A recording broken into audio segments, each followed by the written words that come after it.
Gas বন্ধ করে দিচ্ছি আর উপরে একটু জিরে ভাজা গুঁড়ো ছড়িয়ে দিলাম। একটু স্ট্যান্ডিং টাইম দিয়ে আমি এটা নামিয়ে নিচ্ছি। এখন আমি আমের একরকম চাটনি করব, তো সেটার জন্য আমি একটু পাঁচফোড়ন শুকনো খোলায় ভেজে নিচ্ছি। 2 চামচ মতো পাঁচফোড়ন দিলাম আর দিয়ে দিচ্ছি মৌরিও 2 চামচ মতো দিয়ে দিলাম। একটু শুকনো খোলায় ভেজে গুঁড়িয়ে নেব।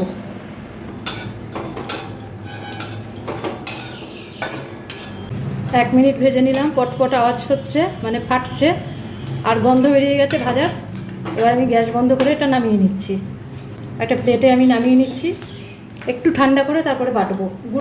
এবার এই আমটা নিয়েছি, এই আমটা কাঁচা আম, একটু জাস্ট রং ধরেছে, তো এটা আমি কেটে নেবো। আর আটি হয়েছে যেহেতু আমি পিস পিস করে কেটে নিচ্ছি, যেমন ইচ্ছা পিস করে নিচ্ছি।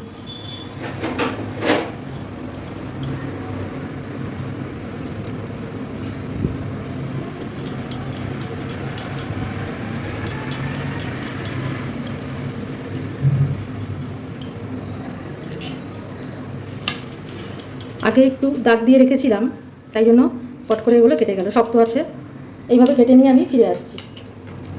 কড়া বসিয়ে দিয়েছি, এবার 1 চামচ মতো তেল দিয়ে দিলাম, সরষের তেল।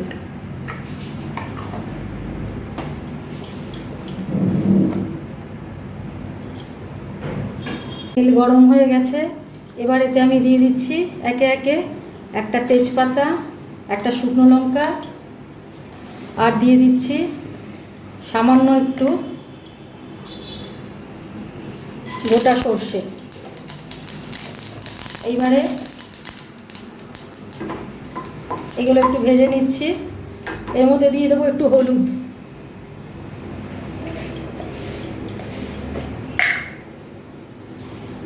দিয়ে দিচ্ছি সামান্য একটু হলুদ। এবার এতে আমি এই আমগুলো ছেড়ে দেবো। দারুণ একটা গন্ধ বেরিয়েছে সরষের জন্য। ব্যাস, আর ভাজবো না, এটাতে এবার জল ঢেলে দেব। জল ঢেলে দিলাম 1 বাটি, আরও দেবো 2 বাটি মতো জল দিতে হবে।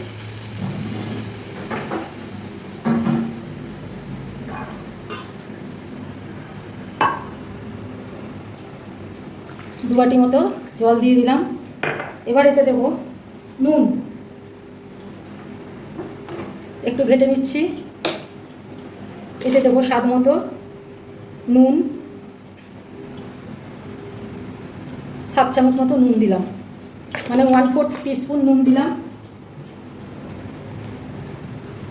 আঁচটাকে কমিয়ে রেখেছি, এখন আগে দিয়ে দিই, তারপরে আঁচ বাড়াবো। এবার দিয়ে দিচ্ছি চিনি যার যতটা ইচ্ছা দেবেন, আমি আপাতত এই দিলাম। এবার হবে এটা, আঁচটা একটু বাড়িয়ে দিচ্ছি। আমার মশলাটা গুঁড়ো করা হয়ে গেছে, অনেকটাই গুঁড়ো হবে এটা। এটা 90% গুঁড়ো করা হয়েছে, পারলে একদম মিহি গুঁড়ো করলে আরও বেশি ভালো হয়। আমি 90% মতো গুঁড়ো করেছি, আর না করলেও চলবে। এটা ফুটে উঠেছে, এবার আমি এতে না একটা গুড়ের ডালা দিয়ে দিচ্ছি, কারণ এতে পাঁচফোড়নের ব্যাপারটা বেশি দেব। তো আচার যেভাবে করে সেই স্টাইলের করছি, হলুদ টলুদ সব কিছু দেওয়া রয়েছে। আটি আমি দিয়েছি, যেহেতু ঘরের খাবো, ঘরের লোকেরা, তো সেই জন্য আটি দিয়েছি, অসুবিধা নেই। একটু গুড় চিনি মিশিয়ে করছি, দারুণ টেস্ট হবে। আঁচটা একটু বাড়িয়ে দিচ্ছি, মোটামুটি এটা হয়ে আসছে, কারণ আমগুলো তো সিদ্ধর মতোই হয়ে গেছে। একটু টেস্ট করে দেখবেন সবাই। আর এই শুকনো লঙ্কা থাকার জন্য কিন্তু এর থেকে কোনো ঝাল বেরোবে না, কিন্তু টেস্ট খুব ভালো হবে। ঠিক আছে, এভাবে এটা হতে থাক, হয়ে এলে তারপরে আবার দেখাচ্ছি। মোটামুটি আমার হয়ে এসছে এটা। আমার চাটনিটা এবার অনেকটাই হয়ে এসছে, জলটা আর একটু কমাবো। এবার এই সময় আমি কিন্তু জলটা কমানোর আগে ভাজা মশলাটা দিয়ে দিচ্ছি। ভাজা মশলাটা পুরোটাই এখানে দিয়ে দিলাম। দারুণ একটা গন্ধ বেরিয়েছে। আঁচটাই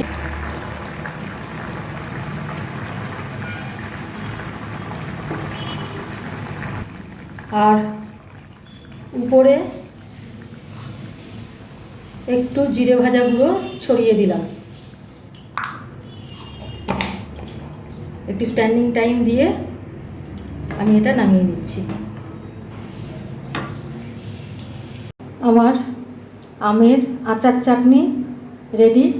আবার অন্য কোনো রেসিপি নিয়ে ফিরে আসবো।